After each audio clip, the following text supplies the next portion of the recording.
We welcome you into our weekly one-on-one interview with head coach Doug Pederson, presented by Wawa. I'm Insider Dave Spadaro. And hey, Doug, 0-2, nobody expected to be in this position. First time you've been in this spot. So what is the tone that you want to set this week for this football team? Well, the tone is, we've got to come to work and work.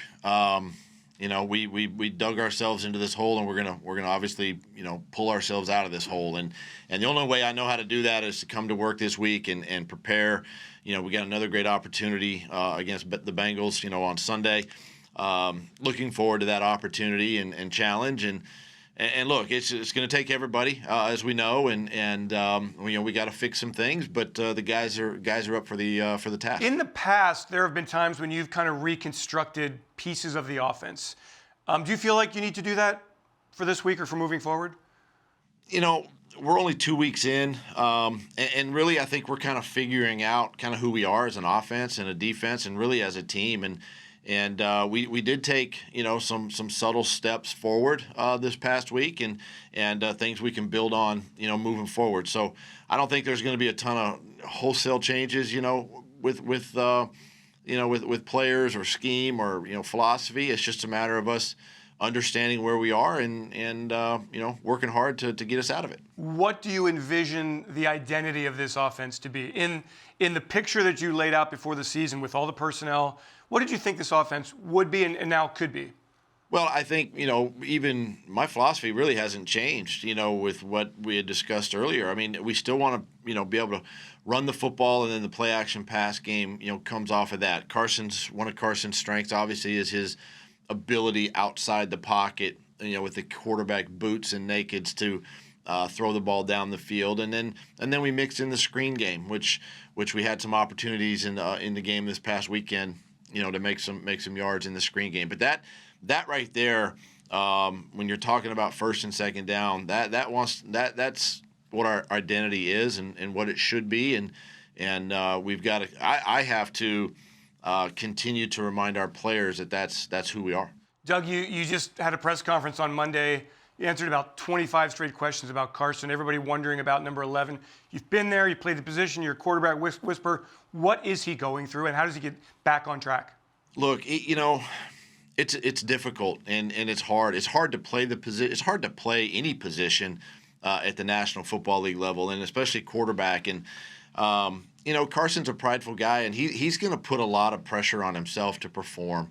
And I just got to continue to communicate with him that he doesn't have to do everything himself, right? Just let the offense work, let the guys around him work, trust his eyes, read and react, and do the things that he's gifted at doing. And I think if we just kind of get him back to that, he's going to be fine. But,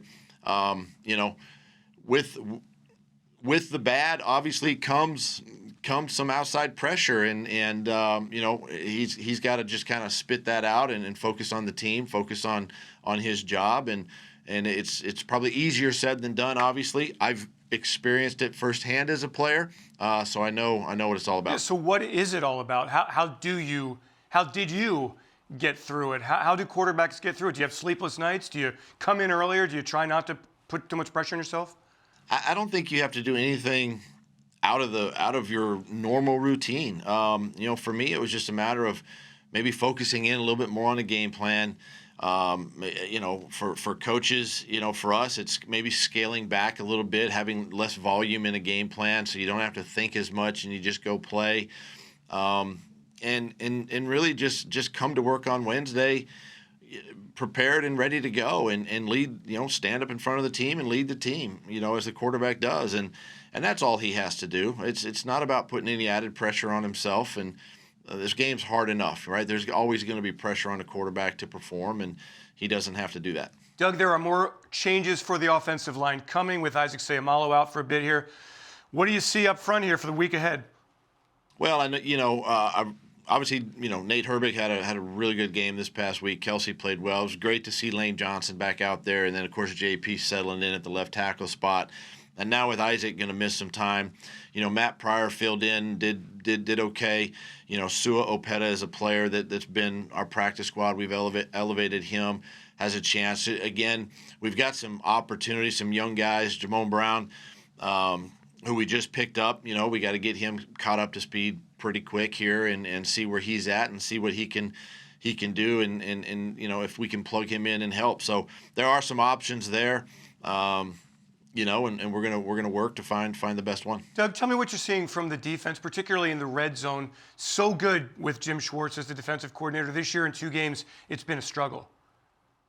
Yeah, it's you think about last year and the last couple of seasons, and that's the hardest thing is, you look back and think we can kind of duplicate the same things. Well, this is a different season, and teams have a chance, just like with us. Teams have a chance to scout us. We have a chance to scout, our opponents and all of that, and it just takes some time. I really don't like to keep reflecting back on the lack of training camp time or OTA time, but really that's where you really put your foundation of your offense and defense in and your philosophies and really be able to work on some things. And there's got to be that sense of urgency, right?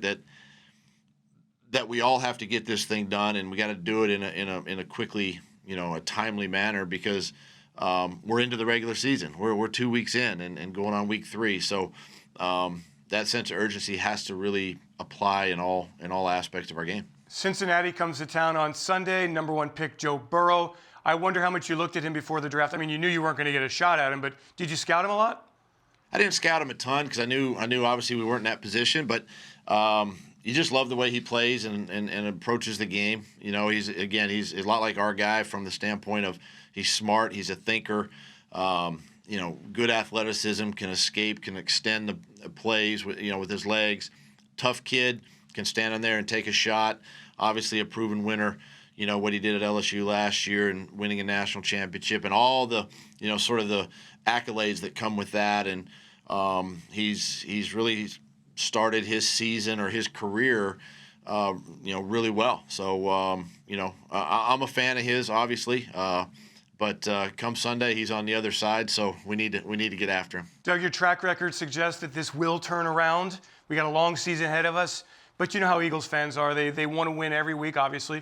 Give me some reasons why, for them, on their benefit, why you feel good about where this team is headed. Well, don't get us wrong either. We want to win every weekend too. Of course.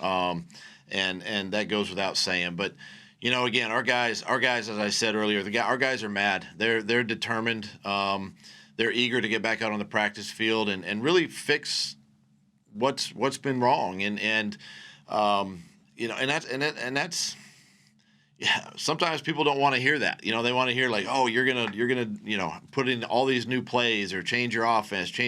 You don't have to do that, because all we have to do is fix the issues in front of us. We do that, we're gonna be okay. And all we got to do is get that first W on the board, and then we'll see what happens after that. It comes on Sunday, Cincinnati at Lincoln Financial Field. Head coach Doug Pederson, our weekly one-on-one presented by Wawa. Thanks so much, Coach, and let's go beat the Bengals on Sunday. Thank you, Dave.